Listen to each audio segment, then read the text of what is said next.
Hi, this is Eri Matsumoto, host of Everyday Buddha, and this is episode number 6. And Ah, today's guest is, I think this is number 6. And today's guest is Masa Fujino from Japan. And this Everyday Buddha is where I interview my friends who have studied and experienced expanded consciousness, awakening, enlightenment, however you call it. So I am hearing different views and experiences of spiritual journey.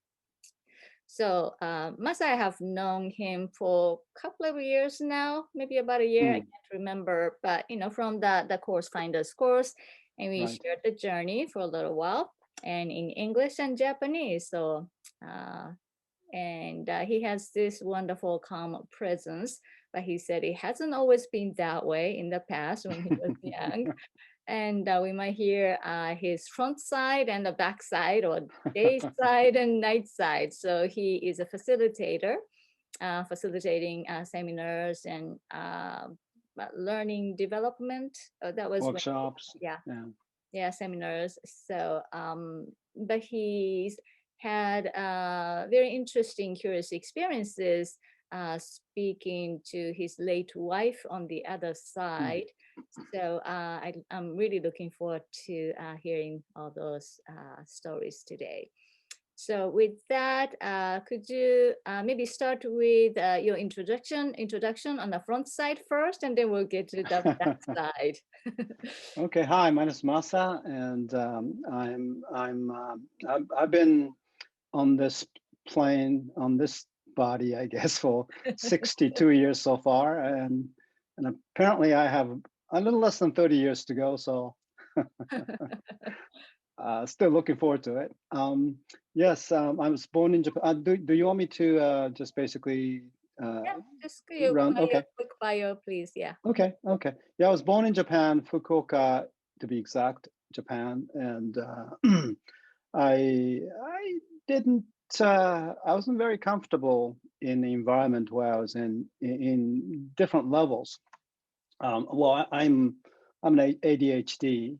I probably still am, but I was a very uh, how do you call it? I could never be in one place for a long time as a child. Anyway, I had a challenging upbringing because of the Japanese. I love Japan and I love what we have here, but a very rigid, very regimented society, I guess, which I really didn't enjoy. So um, I think it was about 15, when I was 14, 15, I really wanted to go to the States to study. So I looked into a few things and I found out that there are high school exchange programs, 1 year programs. Mm. You can apply and take exams, and if you pass, you accept it. And that's what I did, and that's what happened. When I was 17, I studied at I was an exchange student at school in upstate New York for a year, which really changed my life. And at that time, I thought, wow, this is totally different world. You can do whatever you want, and as long as you're not hurting somebody, as long as you're not um, you know um, how do you call it? Your intentions are good. You're okay. You can do whatever you want. Basically, is the feeling I had in the U.S. But also at the same time, I felt that you take the responsibility of your actions and words. Mhm. Um, in Japan, people are kind of protected in a way. Japanese, we protect our kids. That's therefore you don't have a lot of choice as a child. As a child, your parents make decisions. But Mhm. in the U.S., I found out you can make your own choice, and you're responsible for your choices. But you kind of build your muscle to choose, I think, if you grew up in the US. Well, back then anyway, Mhm. I'm talking about 1960s, 70s. But and that was my, first 17, 18 years of my life. And after I came back to Japan for a little bit, I went back to the US quickly and studied at the University of Arizona. I was there for about 7 years. mostly undergraduate and some graduate school. I majored in photography and psychology there. Mm. And anyway, so the reason I guess is I wanted to, I kind of felt that art didn't have a, like, how do you call it, right answer, right? You can express yourself, and as long as you have a reason for it, people kind of said, "Oh, okay, I get it." And the psychology was interesting because I always wanted to know how people, what makes people tick, basically, what the motivation. It was a very interesting Mhm. topic for me, so that's why I kind of got into psychology, but actually more into what they call parapsychology, not the regular psychology. I Mhm. was very much into Robert Carlos Castaneda, Mm. Edgar Casey, and Jane Roberts, and all those things. Those people, I should say, not things. Sorry. That's how I really got myself involved or interested in the spiritual side, or Mm. um, non three-dimensional side of this of us, Mhm. human beings, I guess. I went back to Japan. Okay. Yeah. The thought of being back in Japan really didn't, um,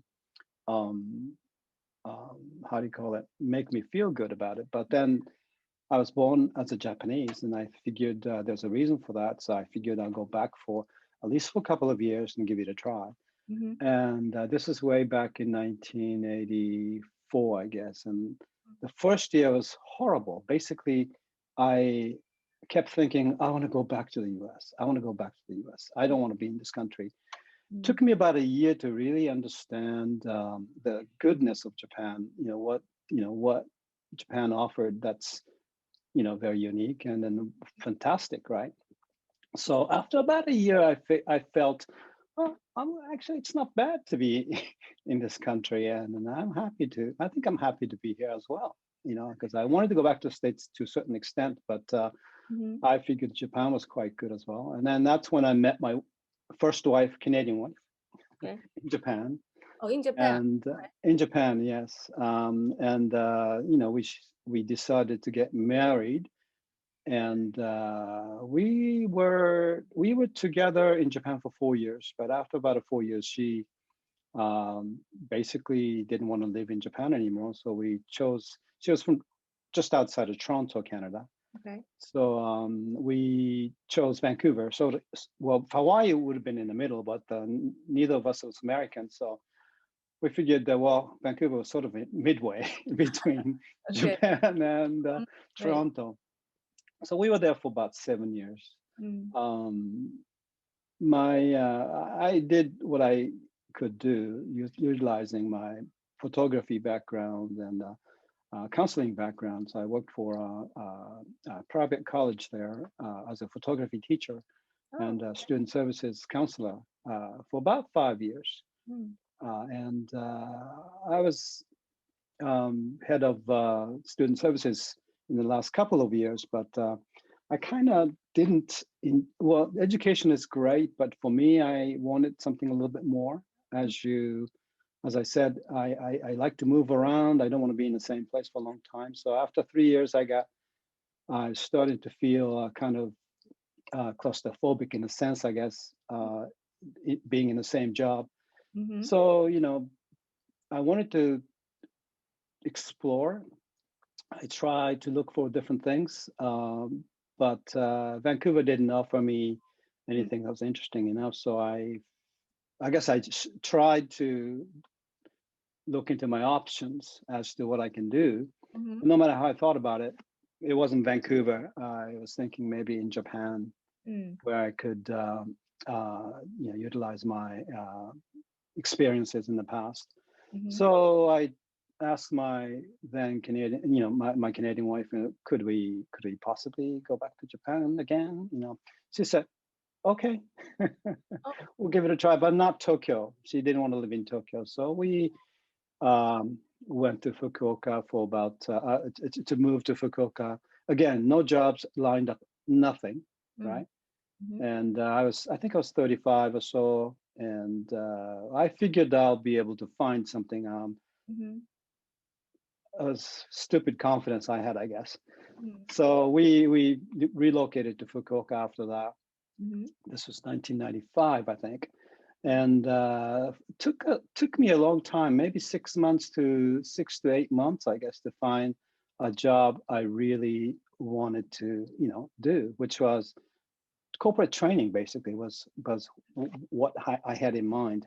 Mhm. One thing led to another. I became a training manager for Mm. a company there. That's how my corporate training career started, way back in 1996, Mm. I guess. But the few things, it's like all my jobs came through connections Mhm. within, and also intentions, right? Mhm. I had intention. I didn't know what was going to happen, but I knew what kind of career I wanted to have, and one thing or another, Mhm. I would meet somebody, not through headhunters, right? Mhm. All right. So anyway, yeah, when I look back, I I always had an intention that I wanted to be involved in certain um, career path, I guess. That was because I wanted to make sure I could provide for my family and especially for a daughter, Mhm. to make sure that she will have enough to do whatever she intend to do, I guess, in a sense. So that was in my mind, but from there on, basically, I spent about 10 years, a good 10 years in not 10 years, sorry, 96. So 6, 7 years, I guess, in the corporate environment as a full-time employee, training and head of HR and things like that, right? So that was my period of really doing whatever I can to work on my career development, I guess. Mhm. And then finally in 2003, I um, became on my own, full-time facilitator, Mhm. coach, Mm. workshop leader type of things. That's where I had more time and comfort as far as uh, career and spending time goes. Mhm. Now, my first wife, her um, maximum stay in Japan was about 4 years at a time. So Time. after after I came back for Uh, 4 years, basically she said, "No, I don't want to live here anymore. I want to go back to Mhm. Canada." So anyway, so I think I was about this. This was the third time, and I was about 45.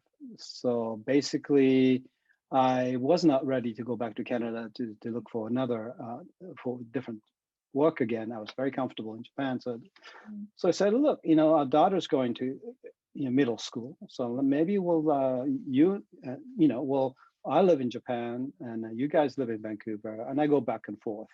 Mm. That's what we decided in 2005, and we did that for 10 years.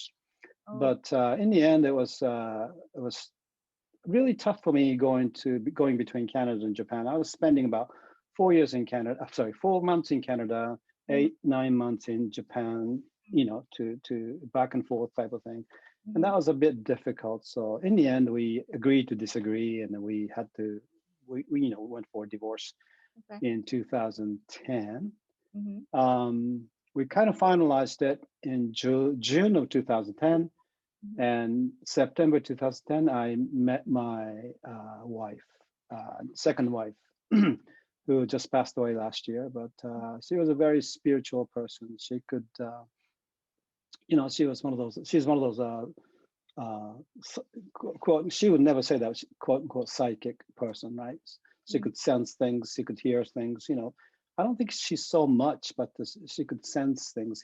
She could hear voices, Mhm. communicate with non-physical beings, basically, right? Mhm. So she was a very inspiring and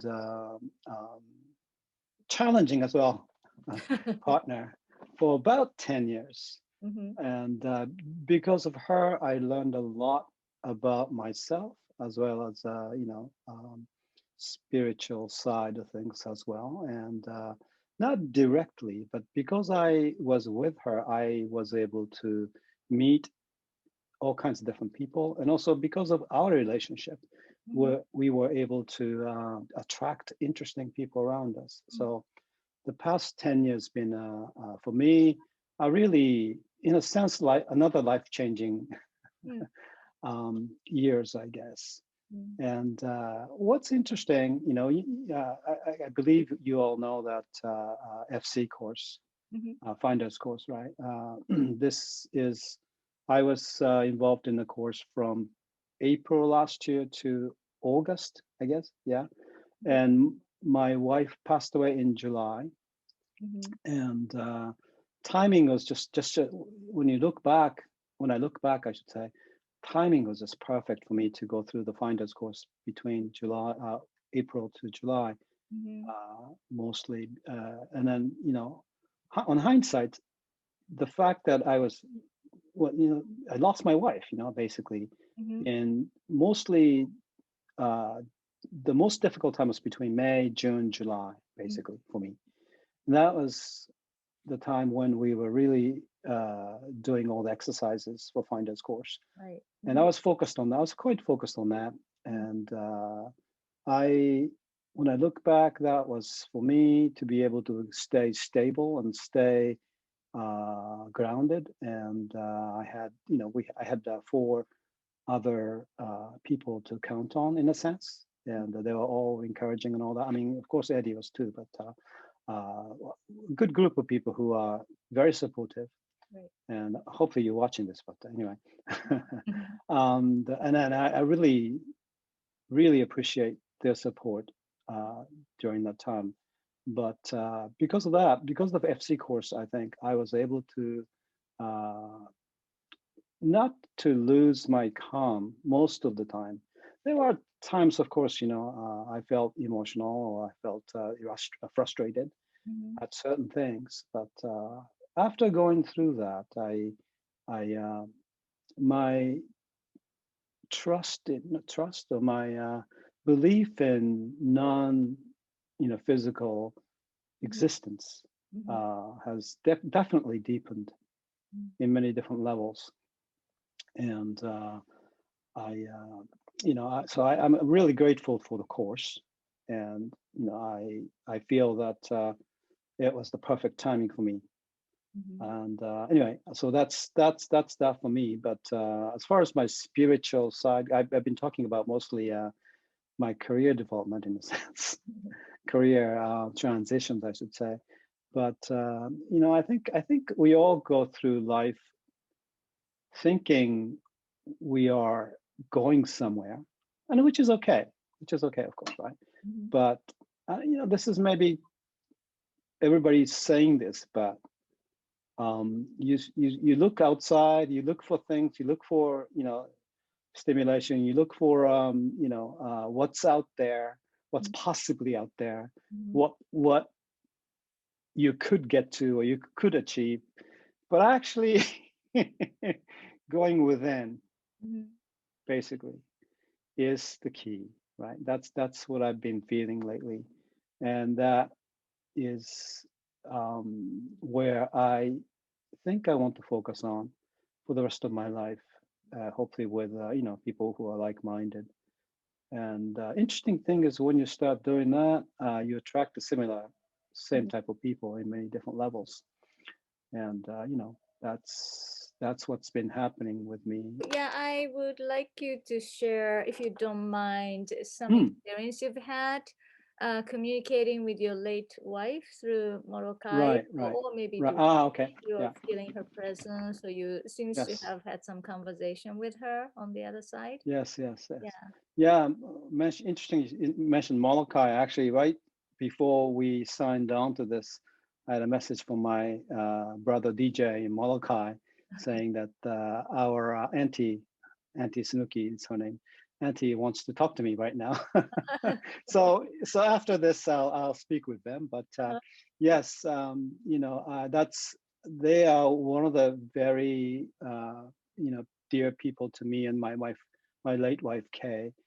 They've been so helpful for us in many different ways, and um, we are from the same stars as far as I can tell, and that's what they tell us anyway. But Yeah, it's interesting. Molokai is, I don't know if you've been to, you've been to Molokai, Eddie?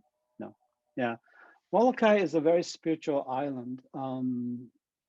Only about 8,000 people live there, I believe, and then not easy to get to in a sense. But I think if you're looking for a really serene, really calm, really beautiful experience, I think one place I'd like to recommend. And not for activities. It's basically for going within. Mm-hmm. That's what I recommend, Molokai. But how we met, Auntie, very interesting because my late wife Kay, wanted to go to Molokai. Mm-hmm. She often is that way. She says, "Oh, I want to go here next month, or tomorrow. I'd like to go here." I said, "Why?" She says, "Well, that's how I feel." Back then, it really frustrated me, but now I understand. It's her way of receiving information, receiving insights. Mm-hmm. Anyway, so we went to Molokai, and the first place we went to was this. There's a one sort of a spiritualist bookstore. It's not there anymore, unfortunately. But after I got off the plane, we rented a car. We drove down to this particular bookstore, and there was a lady there, and we said hi. And then there's another older lady sitting down in the corner, smiling at us the beginning. And so we were looking for a few things. We started asking questions to this owner lady, and I said, can you recommend anybody who's sort of a spiritual, person in this area? Uh-huh. And and the lady said, she's over there. And the lady was full of smile and said, "Come here, come sit down."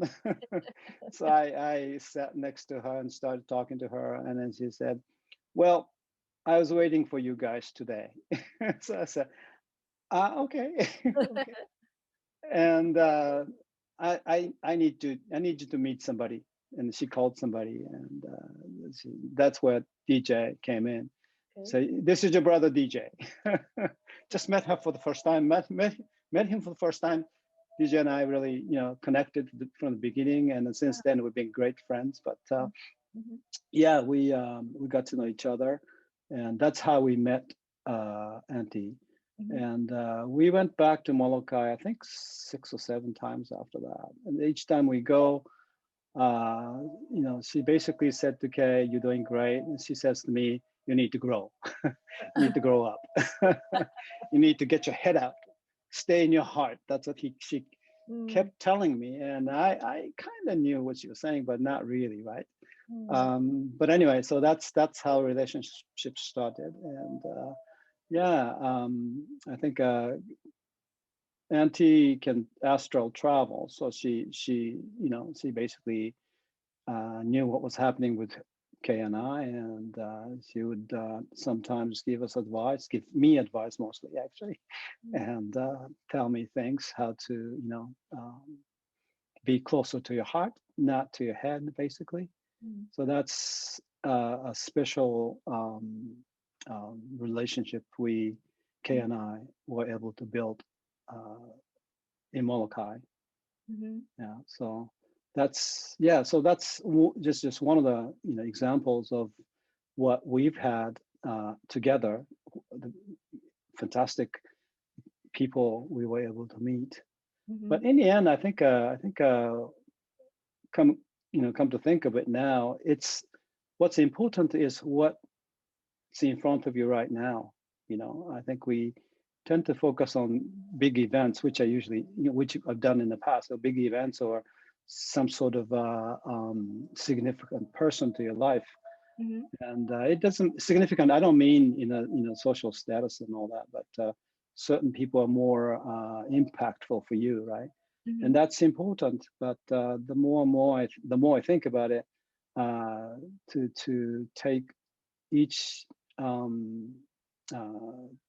person you meet and each situation you encounter, make that as important as possible, moment by moment. If you can do that, I think you can be truly happy, or Right. content, I should say. Yeah. Mm-hmm. Mm-hmm. Yeah. So that's what I'm telling myself and I'm hoping to be able to do for from now on.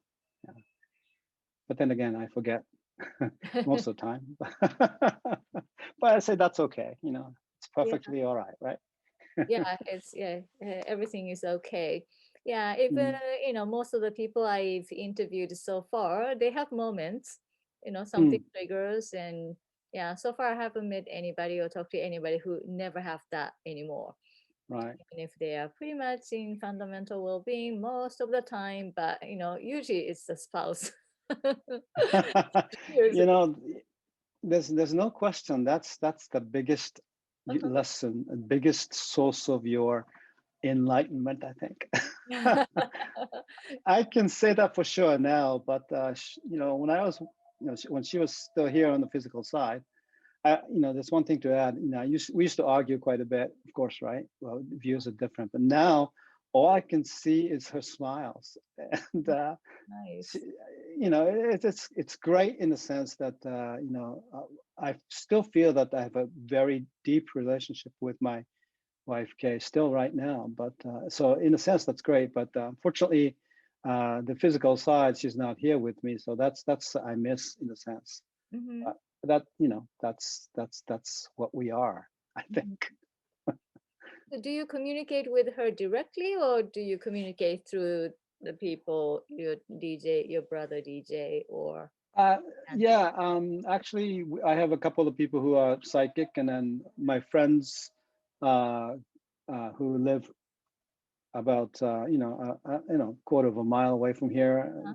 They come here like 2 or 3 times a week, and they pick up energy. So they Mm, tell me a few things, and I don't want to go into details, but it's been amazing how Kay's been communicating to me and helping me out in many different levels. mhm, There's no question about that, and I think we're all uh, experiencing that. I just happen to be more prominent for me because I'm aware, or I should say, I'm more focused. It's more intentional for me, mhm, right? A lot of people are not intentional, so they don't see it that way. They don't feel it that way. mhm, But once you pay attention to, you know, your guardian angel or whatever you believe in, I mhm, think that's what brings opportunity for you to, you know, communicate.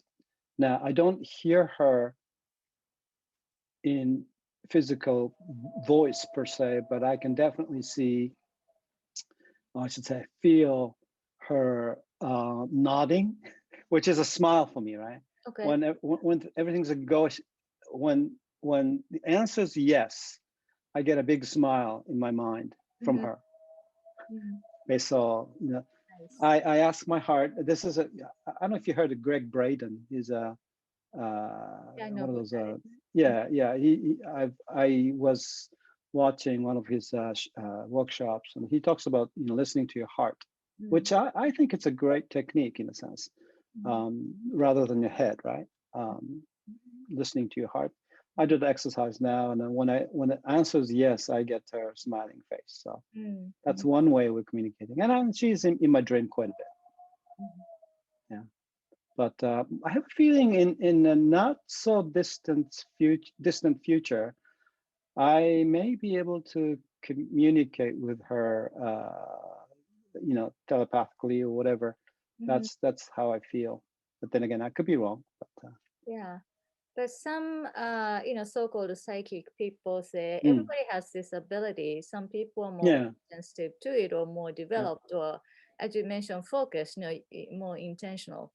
And then practice, hmm, or take some kind of barrier, or hmm, belief or disbelief, out of the way. mm, Then you might be able to accept it, hear it better.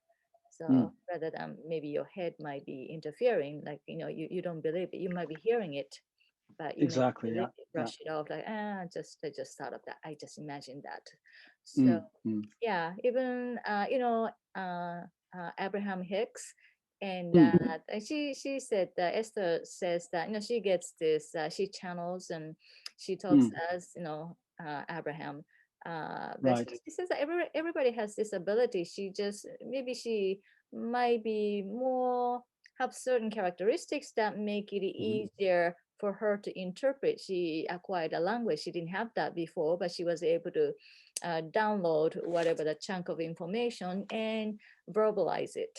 Hmm. So yeah, so I think that people have a different perception, but just like awareness, awakening, whatever you call it, everybody has access. It's all there.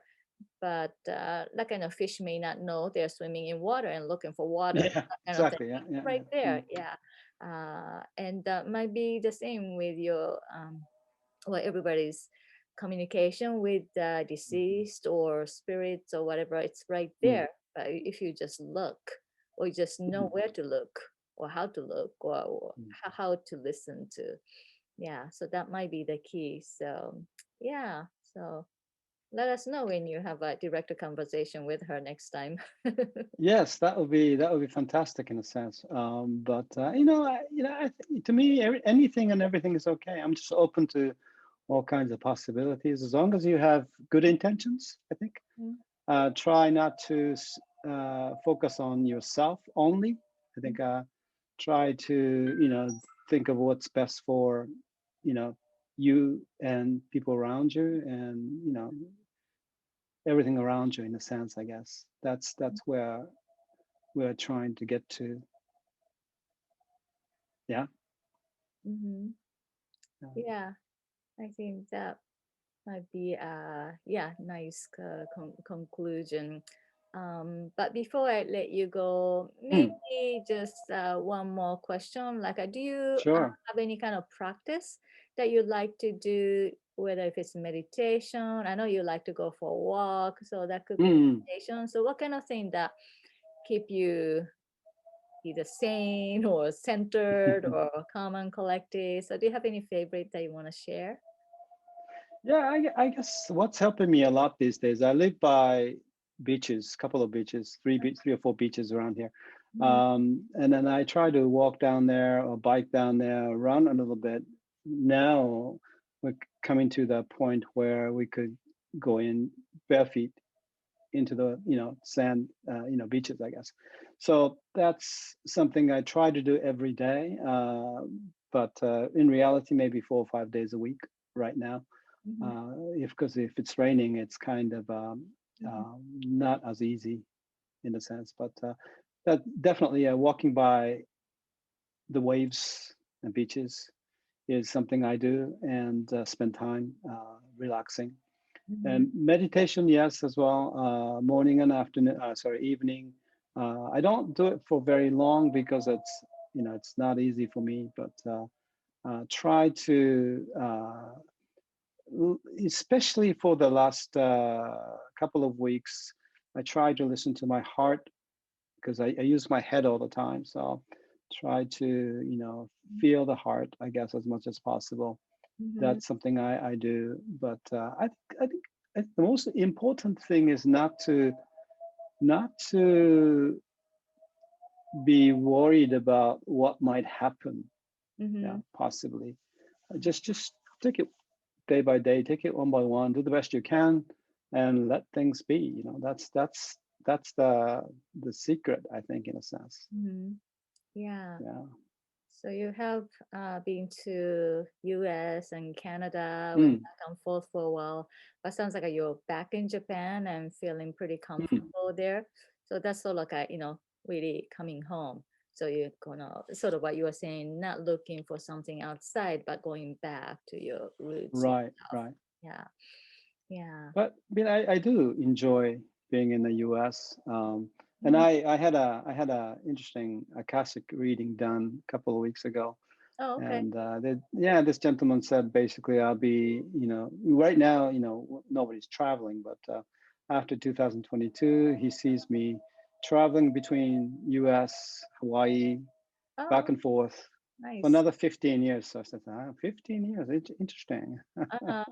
So hope to see you sometime in the future. Yeah? Yeah, you can I'll come. definitely visit. You see my background, you can come visit Carmel, and Carmel, yes, yeah, yes. you're welcome to, yeah, just Great. Yeah. come visit us. Yeah. Yep. Um, just when you were talking, one thing I remembered was Mm. As that when I was in Japan, I didn't believe those kind of ghosts or spirits or things like that. In Okay. Japan, there's certain, like you were saying, kind of there's some rigidity, and everybody thinks the same way, like a ghost or spirits or channeling. Hmm. They're like a really weird thing.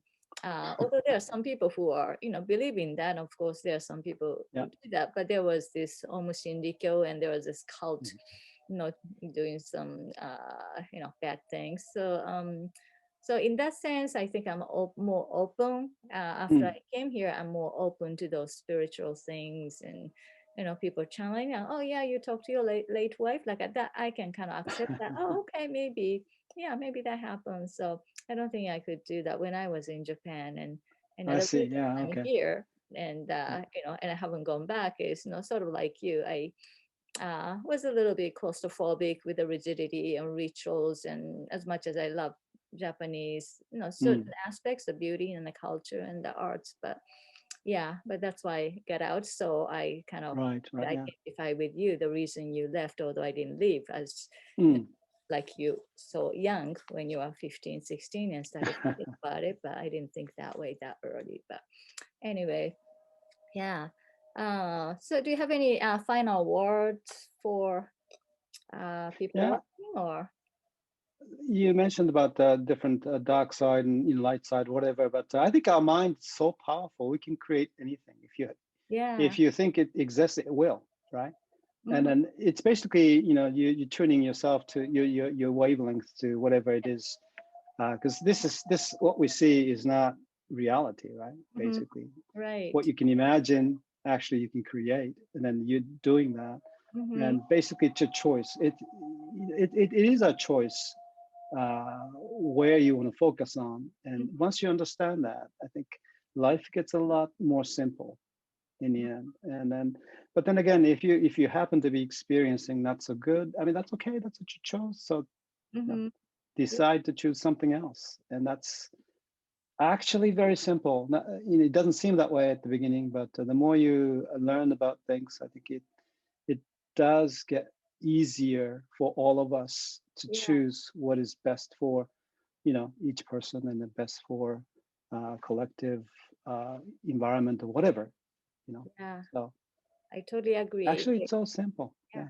Simple, easy, light, and just, you manifest what you think. So Mm, if mm, that's the case, why don't we manifest a positive thing and fun and light and easy? right. Just the way you like it. Right. Yeah, great. Okay, well, Masa, thank you so much. It was fun. Thank you. Thank you Yeah. very much. I hope I didn't ramble on and on. No, no, no. But Yeah. So all okay, right. good. So I'll see you at a different meeting next week. Yes. Yes. Okay. 2 weeks. No, No, next week. next Next week. You're right. week. Okay, great. Thank you Okay. very much. Well, thank you so much. And are you going for a Have a walk? good. No, actually, I'm calling. I'm Oh, talking with Molokai, and then I have a oh, that's guest nice. coming. Okay. So, Well, enjoy all the rest right. of the day. All right. Thank Take you. care. Thank you so much. Okay. Bye bye. Namaste. Namaste.